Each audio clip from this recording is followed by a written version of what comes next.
Let me start this morning with a question for you. What do you think, or how far do you think God will go to get his message across? And the second question is, what do you think God will do, or what do you think happens when we don't want to hear or listen to what it is that he has to say to us?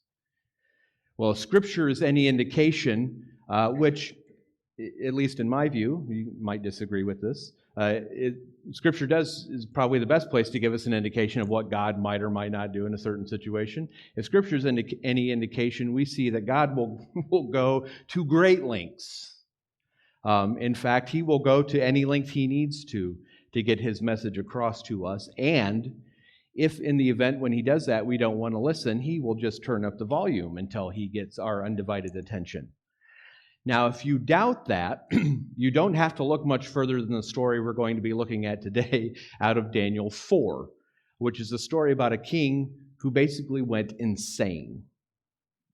And though the story is 25 centuries old and talks about a lot of strange events, the lessons and the moral of the story, I guess you could say, they're really timeless. They're just as relevant today as they've ever been.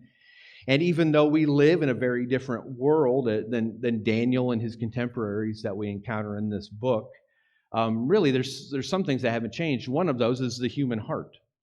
The world is still full of people who believe that they don't need God. And God is still in the business of doing whatever he needs to or whatever it takes in getting their attention to bring them to their realization.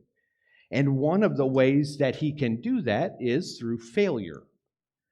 We don't tend to think of it this way, but in a certain sense, failure can be a gift from God, especially if that failure leads us to break our self-reliance and come to a place where we can acknowledge that God is God and we are not.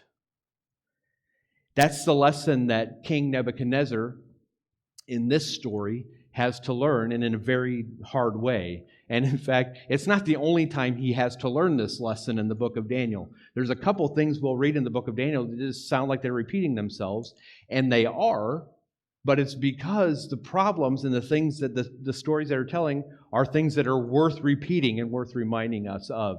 And so this is not a new thing that pops up in the life of the king in this book. But from this story, we learn how in how God humbled this pagan king, there are some lessons, some contemporary truths that are important for all of us to ponder. But before we get into the actual story, a couple of interesting notes about Daniel 4, because it's a very different chapter than the rest of the book. First of all, because it's not written by Daniel. It's basically written by King Nebuchadnezzar. The first few verses in the chapter and the closing of the chapter, it's written in the first person singular. I, King Nebuchadnezzar. So basically, it's like him putting his personal journal out there. And not only that, what's even more incredible is what it describes and what it talks about, because it really describes in detail the most humiliating event of King Nebuchadnezzar's life. So it is really like having your personal journal put out on the internet with all of your secret thoughts and hidden whatever out there for the world to see, which some people do that anyway, so I guess that just happens. But this is what we read in this chapter. And what happens to him in this chapter, though it is an extreme example, what happens to him is something that on a certain level can happen to every single one of us eventually. And so we need to pay very careful attention to this story, because through it, I think God has some things to say to us, some things that we would do well to pay attention to. And we're going to go through this chapter kind of how we have so far in the first few, in a couple of different sections. We're going to break it down. And the first section that we find there is a dream described. And the story begins when Nebuchadnezzar is kind of he's on a crest. He's kind of hit the height of his rule. He's content. He's prosperous. He's at the height of his glory. If there had been a Fortune 500 list or the list of the world's most powerful people, he would have been at or near the top. He spoke, and it happened. He commanded armies, and they obeyed. And it wasn't just his rule that was impressive. I mean, we've already talked about the city, Babylon, that he ruled over. It was quite the city. The Hanging Gardens in Babylon were one of the wonders of the ancient world. It was protected by walls that were 15 miles around, 85 feet tall, and 27 feet thick. They were so wide, they held chariot races on the walls of Babylon. When you entered into the city, you came through this enormous gate called the Ishtar Gate, and it was this long, ornate road that led directly to the king's palace. So the city really represents the greatness of Nebuchadnezzar. And so when we encounter him at the beginning of this chapter, he has every reason to feel secure and safe and satisfied. I mean, who in their right mind would oppose him? And then one night, he has a bad dream, which is not the first time that this has happened to him. You remember back in chapter 2, he also had a bad dream. He had a dream about this golden statue that represented all of these kingdoms and what God's plan was for those kingdoms.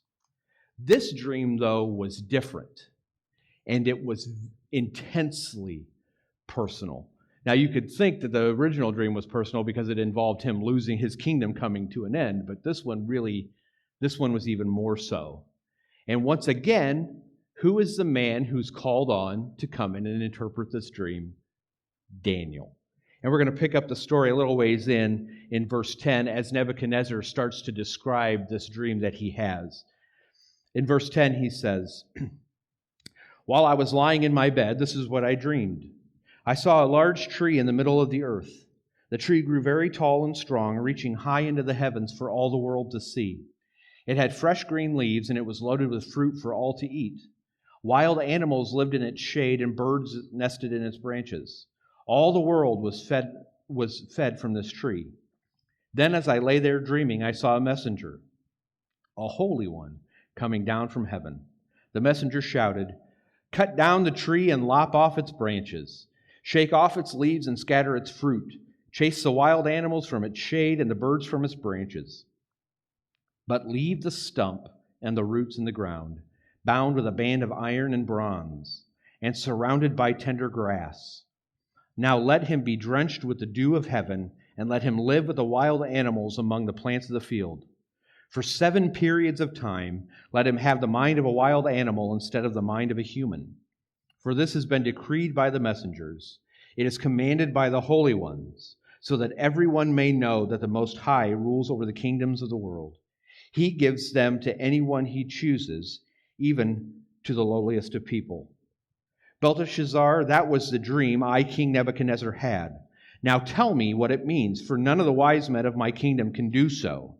But you can tell me, because the spirit of the holy gods is in you.'" So this dream that Nebuchadnezzar has just described is obviously odd, but it has 2 distinct parts. In the first we see that the king sees this huge tree that expands really as far as the eye can see. All of the birds can rest in its branches. It gives shade. It feeds the world. And then the second part of the dream, we see this tree being cut down to the stump. And that stump was left, and it was bound with iron and bronze. Then that stump, if the dream has not gotten strange enough, the stump becomes a person who lived among the animals for 7 periods. Most scholars believe that was a period of 7 years that this happened.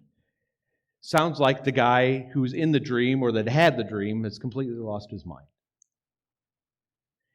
Now, the king is smart enough to realize, just as he did in that previous one, that this dream probably contains an important message that he needs to know and needs to understand. But again, nobody in his kingdom could explain it to him. All of his wise men failed again. And so again, he calls in Daniel. Daniel comes in, who was given the name Belteshazzar. because in the king's word, he has on him the spirit of the holy gods. And so even before Daniel had done anything, there was something special about him that the king even took note of and gave him a name that represented what he would come to represent to the king. So with the dream described, Daniel is tasked with the heavy lifting of explaining the dream to Nebuchadnezzar. And that's where we hit the second part of this story, a dream explained.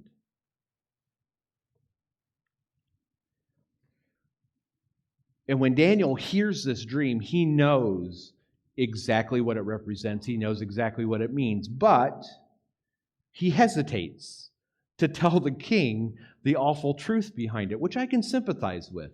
I mean, he has already delivered bad news to the king, and he's escaped with his life. There's no guarantee that the same thing is going to happen. In fact, the chances of it happening again are probably slim. That he's going to deliver this bad news, and then Nebuchadnezzar is just going to fly off his rocker. And basically, after repeating the first part of the dream to the king, he says to him, that tree, your majesty, is you. And he goes on in verse 24, and he says, this is what the dream means, your majesty, and what the Most High has declared will happen to my lord, the king. You will be driven from human society, and you will live in the fields with the wild animals. You will eat grass like a cow, and you will be drenched with the dew of heaven. 7 periods of time will pass while you live this way until you learn that the Most High rules over the kingdoms of the world and gives them to anyone he chooses. But the stump and roots of the tree were left in the ground. This means that you will receive your kingdom back again when you have learned that heaven rules. King Nebuchadnezzar, please accept my advice. Stop sinning and do what is right. Break from your wicked past and be merciful to the poor. Perhaps then you will continue to prosper. So the key word in those few verses is the word until. And I wonder if Daniel described it as 7 periods of time rather than a specific moment of time, because either it wasn't revealed to him, or it wasn't in his interpretation to let the king know this is exactly how long it's going to take. It's just going to be 7 periods of time. But for the 7 periods, he will live as a wild beast. He will lose his mind. He will live with the beasts until he acknowledges that heaven rules and that God is the one who is in charge. But it's interesting here that as heavy as this message is, there's still a message. Daniel still has a message of hope. It's not all bad news for the king. There's hope of redemption and restoration, just as there is for us anytime we undergo God's discipline. God's discipline is not He's not trying to destroy us. It's intended to transform us. And Daniel tells the king, listen, and I love how he put it there, take my advice. Stop sinning and do what is right. And then, when you've done that, maybe, again, you'll begin to prosper. So Daniel describes this, he explains this dream to the king.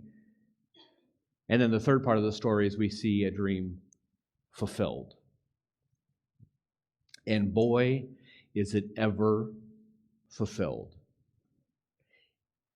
It does take 12 months for things to kick into gear, but when it does, it happens in lightning speed. And we pick up the rest of the story in verse 28.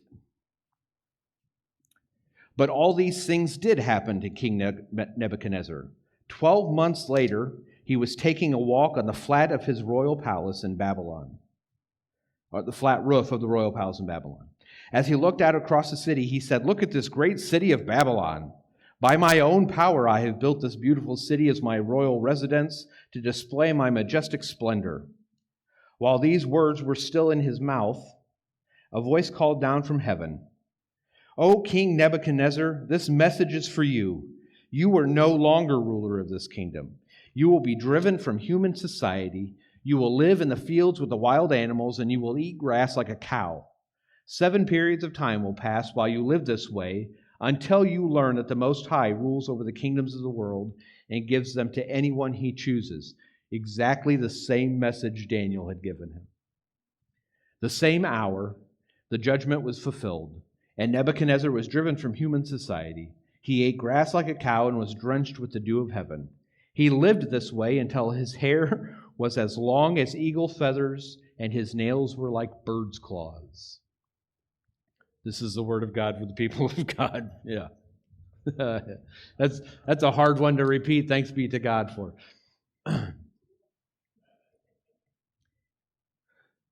So God gives.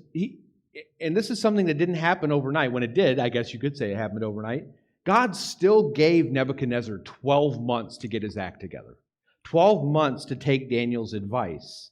Evidently, nothing that Daniel had said to him stuck. Nothing that he had learned from his previous lessons had taken hold. Maybe he didn't believe what he'd been told. Maybe he had, he thought he had plenty of time to repent. Maybe he was making excuses for his behavior. Or maybe he just found himself so caught up in what was going on that he didn't know how to change. And then came the fateful moment that changed his life completely. As he's walking on the roof of his palace, and notice the words that he uses, the pronouns. I have built my own mighty power, my majestic splendor. Now, I want to stop right here and maybe in the spirit of Daniel give you some pastoral advice. Don't ever talk like that. Especially if you find yourself in a situation like Nebuchadnezzar was and who had already been warned about what was going to happen. As they say on the street, that's crazy talk. The moment you start talking like that and putting yourself in the place of God, you're just daring him to come down and smack you. He might not do it in that way, but you understand. And while the words are still on his lips, Nebuchadnezzar hears a voice from heaven that repeats to him the exact same thing that Daniel had already said to him. Another piece of pastoral advice. If you do decide to start talking about how great you are and what you've done, and you hear a voice from heaven, brace yourself because nothing good is about to happen. In the long run, it's good, but in the moment, nothing good is about to happen to you. He's not about to share his glory with his creatures. And he's not about to share his glory, especially with a king whose fate he's already told. You're not going to be around forever. Your kingdom is going to go the way of the dodo. And he's also not about to have his word come back empty. So the voice comes from heaven and announces the judgment, and just as swiftly as that happens, Nebuchadnezzar loses his mind. Everything that Daniel had foretold in the dream comes to pass. He literally turns into an animal, and he is put out to pasture for 7 years. One moment he's standing on his roof, taking in all of his kingdom.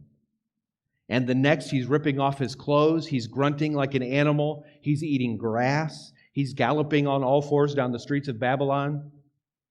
Stark raving mad. And some commentators say, well, he just had a complete mental breakdown, which is true, but I don't think it does justice to what actually happened to him. He lost all connection with reality. He went totally insane. And it is hard to imagine a more public discipline by God. You got to remember, this is the king of Babylon. There would be no way to keep this hidden. Eventually, sooner or later, probably sooner, word would get out. Because this was 7 years. Word would get out that the king has lost his mind. He couldn't speak. He couldn't appear in public. He couldn't think or communicate like a human. He acted like a beast. And it was almost a fate that was worse than death. Why would God do such a thing? And the answer is not too hard to find. But it's probably an answer that we don't want to admit to very often. And that's that pride is a form of spiritual insanity. And I'm not making light of insanity. But spiritually speaking, especially the length to which King Nebuchadnezzar had gotten to, he was spiritually insane. He was claiming credit for things that only belonged to God. And what happened to him is kind of a spiritual parable for all of us. That when we try to become like God, almost the exact opposite thing happens and we become like the animals. But that's not the end of the story. 7 years later, 7 periods of time later, the king's life takes another dramatic turn. Just as suddenly as he loses his mind, he regains it. And it happens in this way, beginning in verse 34. After this time had passed, I, Nebuchadnezzar, looked up to heaven. My sanity returned, and I praised and worshiped the Most High and honored the one who lives forever. His rule is everlasting, and his kingdom is eternal. All the people of the earth are nothing compared to him. He does as he pleases among the angels of heaven and among the peoples of the earth. No one can stop him or say to him, "What do you mean by doing these things?"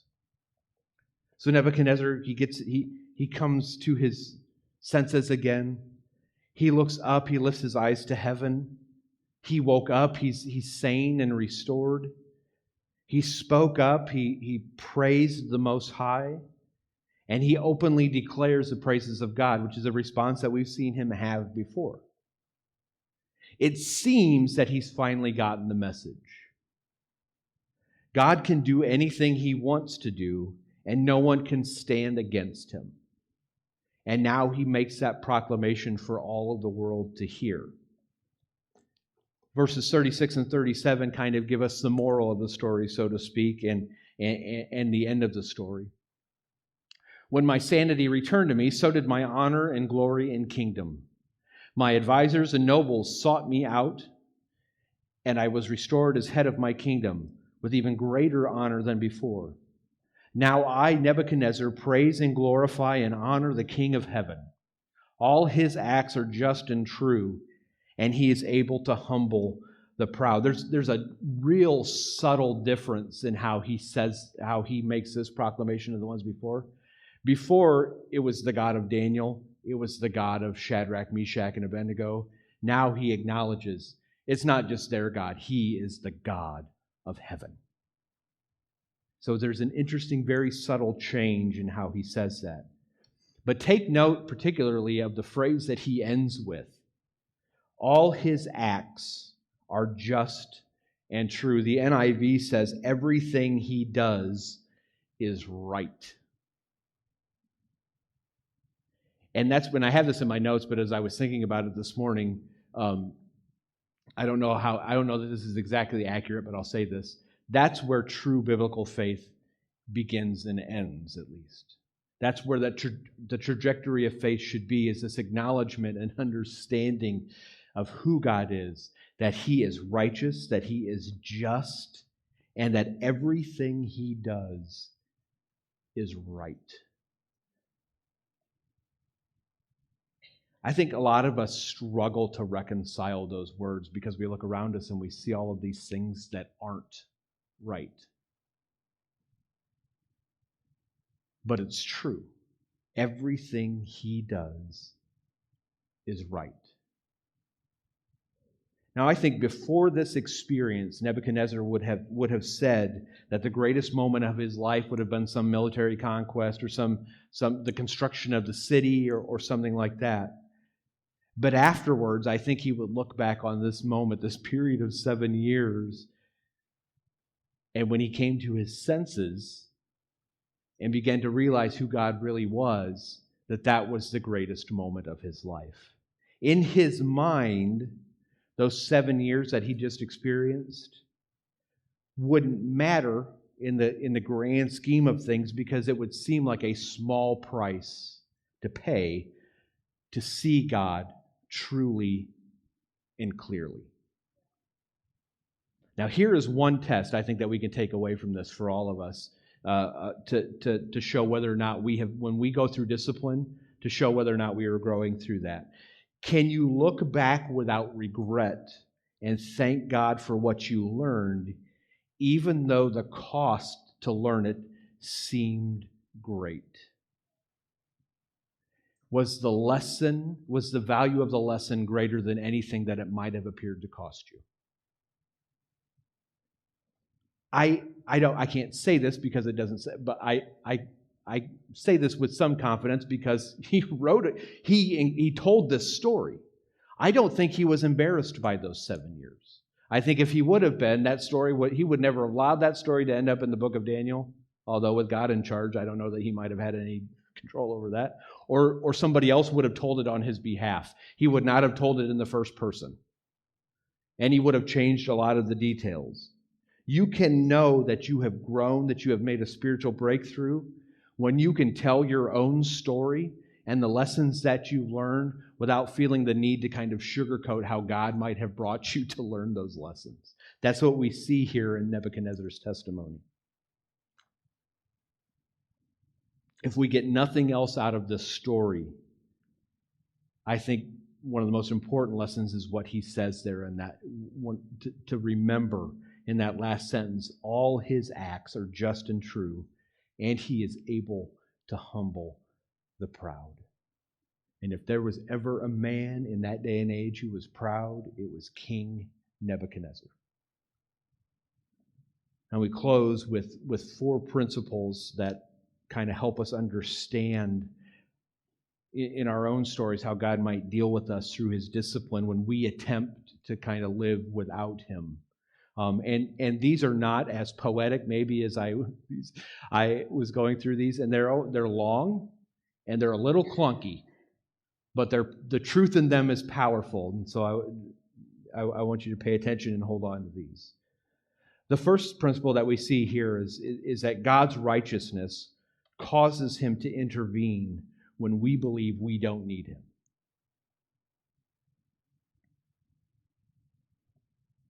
Because God is righteous, because of who he is, he will not stand by forever while his children live in sin, while they believe that they can live without him. Sooner or later, he will intervene. And how does that intervention come? Well, it might not come in the exact same way that we see happen with Nebuchadnezzar, but I think using the imagery of this story, he does it in a similar way. You could say that God always starts by shaking your tree.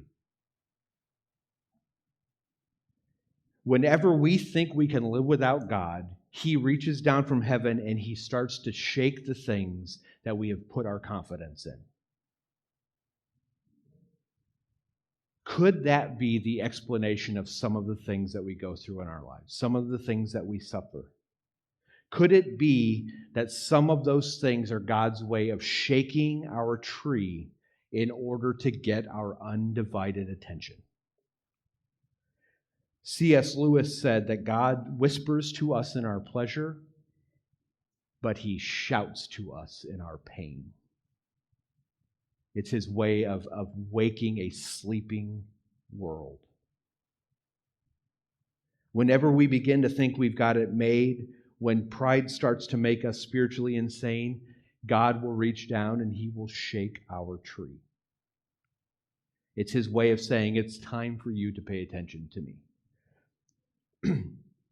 The second principle we see there is that God's judgment is painful, and you could interchange words here, God's judgment or his discipline is painful, because he is cutting away the sin that pulls us from him.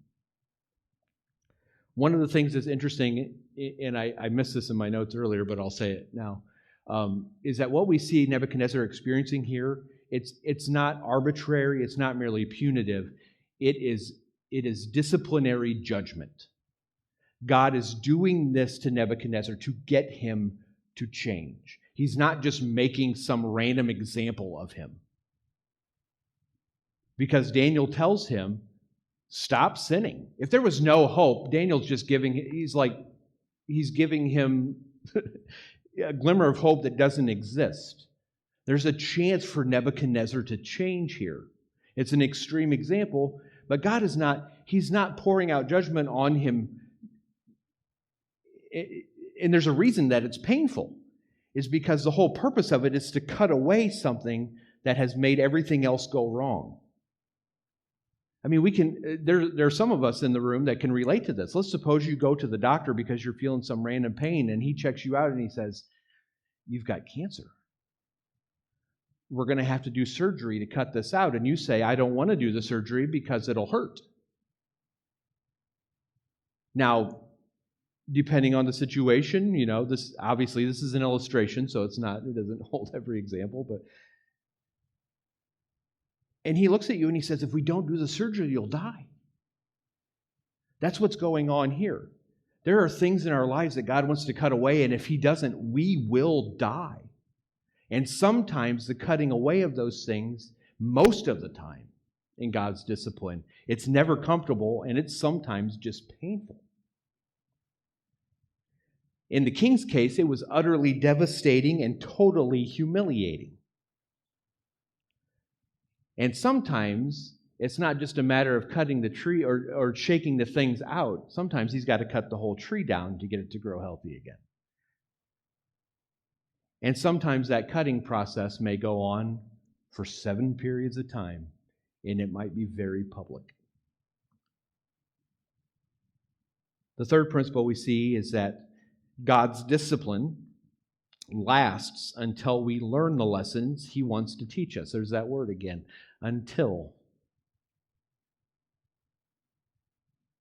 I would say probably in a room like this, there are people who are going through things in your life right now, and it feels like God is shaking your tree, and you're just wondering how long that's going to go on. The best answer I can give you is I don't have any idea. I don't know. God is the one who ordains those things. He's the one who allows certain things to come into our lives. He's the one who sets the beginning and the end. But I can confidently say this. God will never shake your tree one moment longer than is necessary. I would remember that. He will never shake your tree one moment than is longer than necessary. We have a lot of control over when that necessary comes. But he won't stop until his divine purpose in your life and in my life has been accomplished. He will not stop until we have learned the lesson that he is wanting to teach us. So if you find yourself in a hard and maybe uncertain place, and if you long for days of peace and contentment, and this is easy for me to say standing here, be patient. Wait on the Lord. Don't run ahead of him. And don't waste time telling him how great you are or how to do his job. Humble yourself, as the scriptures say, under the mighty hand of God, and in due time, he will lift you up. Now, a side note here, and we've talked about this often, but I feel like I need to say it. There are a lot of times where those hard times in our life are not God's discipline. We live in a broken world. We experience difficulty. We experience the results of brokenness in and around us. But God can still use those hard times, and he still wants to use those hard times to shape us, to mold us, to make us more like him, And many times when we go through those things, He will use us in our experience as an encouragement to someone else. I asked often why we had to go through the year. And if you ever want to know about the year, if you don't know about it already, I'll tell you. And I'm convinced part of that was because God wanted us, He wanted to use us as an example of what He can do in a life and in a family who goes through the things that we went through. Not anything about us, but to show His faithfulness, even in the midst of things that would have put other people under. It's not an easy thing, but I'm thankful. I'm humbled by the fact that, and the possibility that God would use us to do that. That He would want our lives to be a testimony to His goodness. Even the hard moments can become because of moments. And then lastly, God's purpose in humbling us is not to destroy us, but to draw us back into fellowship with Him. I think that's the ultimate piece of good news from Daniel 4 that we see here. If we stand back and we look at the entire narrative of chapter 4 and look at the story of Nebuchadnezzar, we see it in three scenes. We have prosperity, judgment, and restoration. And I think, and it's probably because our love for the dramatic, we tend to focus just on the judgment part of this. And it's an important part of the story, but I think it misses the big lesson here. It's especially easy to focus on it because it was just so bizarre. If we focus on that, we miss that by the end of the chapter, when he comes to his senses, God restores his kingdom. God gives him back what he had lost. He'd regained his throne, and his glory had even increased. Now, I'm not going to say every time you go through a difficult time it's going to happen on the other side of it. But it is an example that God will restore. If we respond to his discipline, he will restore. And that's the goal. That's what he wants. And along the way, in this situation with Nebuchadnezzar, he learns the hard lesson that it's ultimately God. And he's told multiple times, God is the one who directs the affairs of men. He's the one who sets up kingdoms and takes them down. He is able to humble the proud. And from the king's point of view, even though he goes through this horrible series of events, he actually ends up better off in the long run, materially and spiritually, because of what God has done. And I think we can all take comfort in that. That God allows seasons that are filled with trials, and though many of those trials may be a result of our own doing, I mean, Nebuchadnezzar's in the situation he's in because of his own behavior. It's a matter of his own doing. His purpose in taking us through those things is not to destroy us, but to purge us. And to purge us from anything that interferes with our relationship with him. In that sense, even though it's kind of hard to see it, what Nebuchadnezzar goes through is really a severe mercy from God. Those two words don't sound like they should go together, but they do. He could have just destroyed Nebuchadnezzar like that, but no, he was giving Nebuchadnezzar a chance. He was giving him an opportunity to turn. And him going through that prepared the way for better things to come. And another thing to realize is that even if our discipline comes to the place where God has to cut the entire tree down, when you hear him yell timber, that's not a word of judgment. It's a word of grace. Because God is cutting the tree down in the hopes that it will grow back healthier and stronger, to build something better. It's the gracious hand of God cutting us down to size so that we might grow again to the glory of God. And I think there's no truth in this story that's more important for us to realize and to learn than what we mentioned in the beginning, that God is God and we're not. I think any spiritual growth has to begin at that point. It has to begin where we start to grasp. We may not understand what that means. We may have a time working that out, but it begins there with at least the acknowledgement that God is God and we're not. Until we just begin to confess that truth, we're not really going to grow spiritually, because we're still going to be convinced and believe in our minds and hearts that we're the one who calls the shots. But here's the good news. Because you're God, or because, no, you're not. I'm not. We're not. Because He's God and you're not, you can rip that big G off your chest. You don't have to play God anymore. You don't have to. You don't have to try to control your life or the lives of everyone around you. You can say, Lord, I'm tired of running my life. And so the question is, are you willing and ready to let God be God? And as I look at this chapter, I see hope and grace. It's a severe chapter. This is an extreme story. But I see hope because there's hope for God's children, because we see that He will not allow us to go on in our sin forever. He loves us too much to let us believe the lie for too long.